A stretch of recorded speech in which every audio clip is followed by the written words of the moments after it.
diamond roof, valet parked the whip. Bet you never seen a nigga fly as this. You fucking with a star, I've been grinding. Really had to put that fucking time in. You with your fine friend, and I'm with my niggas. Can you do that dance just for me? You wanna stay the night? Yeah, that's good with me. That's good with me. That's good with me. That's good with me. That's good with me. Yeah, she wanna spend the night. Yeah, that's good with me. That's good with me. That's good with me. That's good with me. That's good with me. Let me take my time. Yeah, you good with me. I know that you still think about us.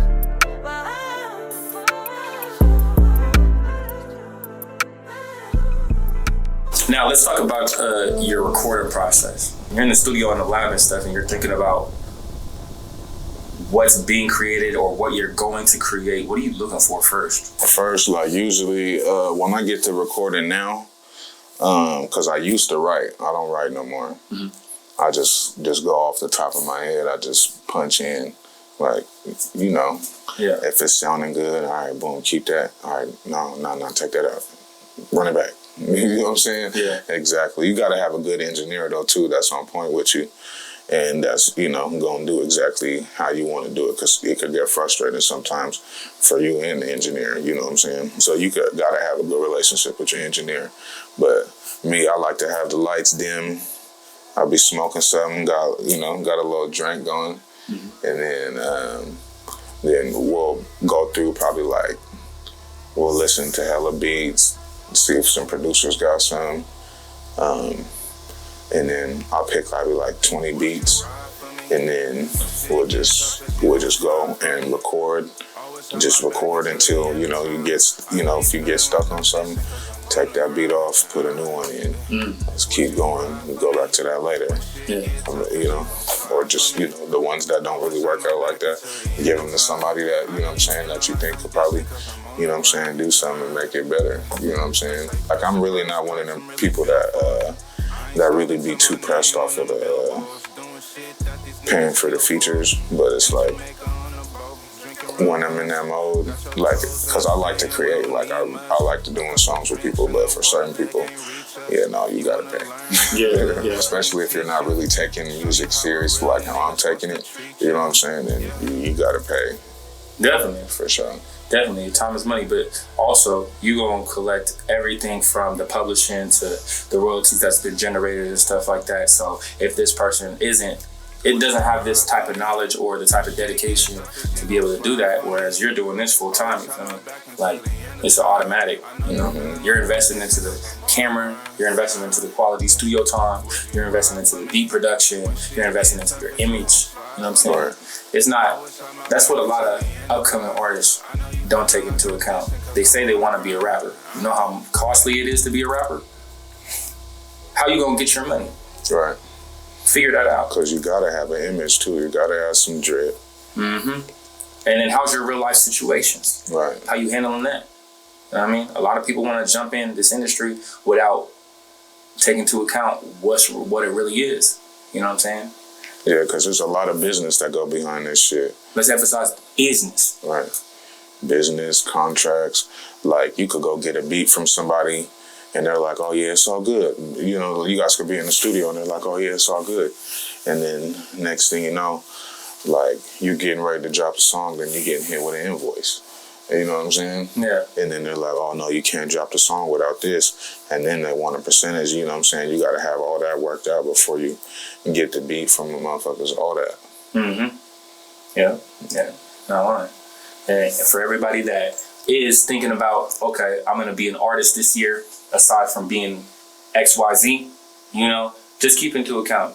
My best advice is to manage your personal life first, from your bills to your expenses, and as far as personal expenses and stuff like that, and then figure out, you know, what you could contribute consistently. And let's talk about consistency, because a lot of artists don't have that. Mm-hmm. I mean, yeah, being consistent is definitely the key now. It don't matter, as if you dropping that music consistently, everybody they're gonna stay tuned in. You don't drop for a while, then they're gonna be phasing in, phasing out. Mm-hmm. That's how it should go. Who are a couple of artists that you would name off top from Tacoma? We got some artists going crazy. We talking about Like people that already been doing this shit for a minute, or like newer? It could be previous, it could be current. For sure. We're always gonna have to name my nigga Louis. He been doing this shit, nigga. You know what I'm saying? Carrying this shit on his back too. I'm gonna have to go Lee's. Mm-hmm. Shit, I'm gonna name top like 3 people that have been doing it, that been holding it down for a minute. So I'm gonna go Lou, then I'm gonna go Lee's, and then I'm gonna go Real Cosby. Oh, Real Cosby's from Tacoma? Well, he ain't from Tacoma, but he been here for a long time. But Cosby, he's one of the goats for sure. He's a town goat. Those are great picks. I want to shout one more out too. Fucking, you know, Ill Chris. Oh yeah. Yeah, Ill Chris. Oh. He been in the game for a minute too. He cool as a motherfucker. I met him a long time ago. I think he used to go by Ayo Logics. Yep. Ayo Logics. That's when I met him. That's the first time I met him. He was performing at the HG Lodge in Seattle. I don't know if they still got that no more, but I went with him to the HG Lodge, and they had like an in-store performance or something. I think it was at Throwbacks Northwest or something out there in Seattle. Mm-hmm. And yeah, he been pushing the music for a long ass time too, going in a different direction. And all these artists that I named are artists that got content, you know what I'm saying? Like real stories behind them. Do you think that marketing yourself in person is a good idea nowadays versus trying to market yourself strictly online? I feel like online is the way to go. Because I mean, everybody's on their phone, and it's easier to just, you know what I'm saying? But you know, you can never take away from that back in the day grind where you had to go meet people face to face, because when you connect with people, it's better that way for sure. Yeah. And I was just gonna say, like, people, do you find yourself when people are posting stuff and content, do you find yourself like just keep scrolling at times? Yeah. That's what exactly. That's what I'm trying to say. So when you're in person, and you know, motherfuckers be clicking through them stories quick, like don't even, you know what I'm saying, they even really watch the story, just clicking through that motherfucker. Yeah, and then when you're in person and you're talking to them, like they get that presence, your presence. They feel your presence and they feel how you're coming and stuff like that. And then for however long you got them, boom, they're tapping all the way in with what you got going because you're telling them. You know what I'm saying? And that, I feel like that creates that trigger in their mind to be like, okay, yeah, I'm gonna stay tuned. Damn, this guy's working hard out here. He's really about his, you know what I'm saying? Right. And they see the content, and I'm not saying that people who are just sticking to doing content online and doing this, that, and the third aren't doing enough, but there's always more to do.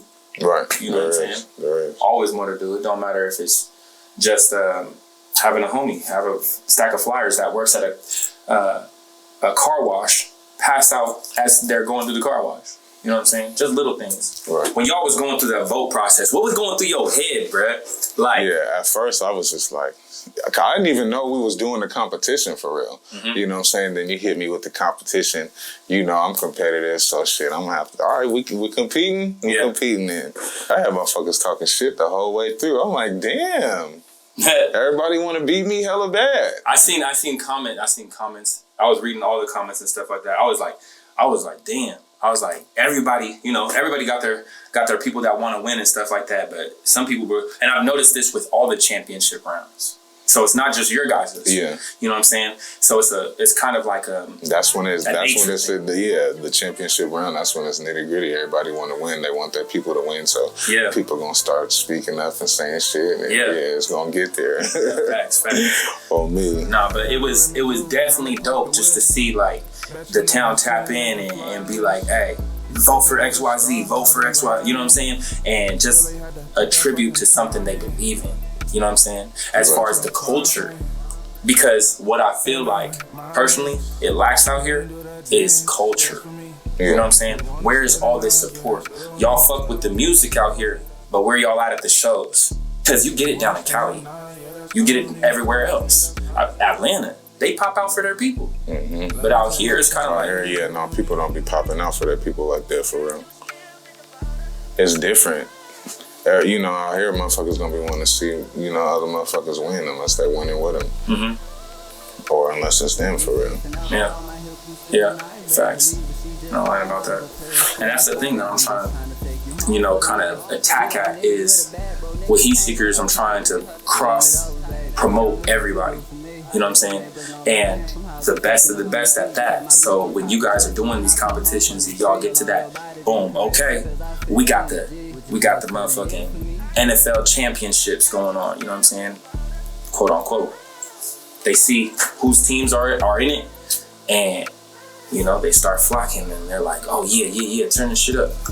And there was one point I seen D had his fan base tapping in, you had your fan base tapping in. I didn't know at one point who was gonna get what. Yeah. I'm not gonna lie. I was like, hey, it could go either way. But also, y'all both have two different styles. Just two different genres. Right. And you know what's crazy? There's only one place where it hasn't happened. But every single championship has been an R&B versus hip hop. Except for Seattle, because it was just rap. Yeah. You know what I'm saying? So, and I wonder, I'm trying to see if that's gonna be like a continuing thing where it's gonna rise to two genres each and every time. Yeah. And who's gonna do it? Who won the last? Oh, Prophet won the last one, right? Prophet, yeah. He came. You know what? I'm not gonna lie. The song was hard. The way he slid on that joint was hard. I personally thought that it was going to be between. I thought Tufo was gonna make it to the third or the semifinals. I didn't know who he was gonna be up against. I thought that Treasure was definitely gonna be in that thing because he came different. And so Xavier. Yeah, I did too, yeah. I did think Treasure was going to... I thought it was going to be Treasure and Xavier for real. Yeah. And I only say that because, like, they're very diverse, you know what I'm saying? And they were kind of showing out and stuff like that. And, Yeah, in my opinion, Treasure and Xavier had... Well, I said Xavier had the best song for real out of that group that they was promoting, and then I feel like it went Xavier, Treasure, and then Tufo was coming with the energy though too. That's what I said. He'd be in the semifinals, like he gotta be top 3. Yeah, and then I thought it would have been like for the semifinals, them Tufo and then Prophet. Yeah, but then Prophet, his people came through for him and locked that win in. Yeah, up on him. I'm like, "What's up, nigga?" And he's like, "What's up?" I'm like, "You don't remember me?" He's like, "No." I said, "Met you at the Olympia show." He was like, then he took a step back, looked at me, he was like, "Oh yeah, I remember you, okay." Yeah. That's good, yeah. But yeah, no, he's dope. Shout out to everybody that was on that motherfucker. Murda knows a lot. He's been, like I said, he's been in the game for a long time, bro, like 10 plus years. 10 plus. So if anybody is to be accredited with the knowledge and wisdom about how to move around, definitely my guy.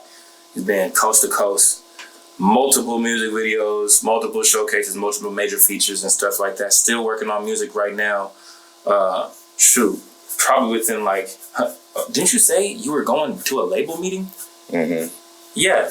Mm-hmm. And so, you know, my guy is constantly working. You know, the support, the foundation is there. But it starts with y'all.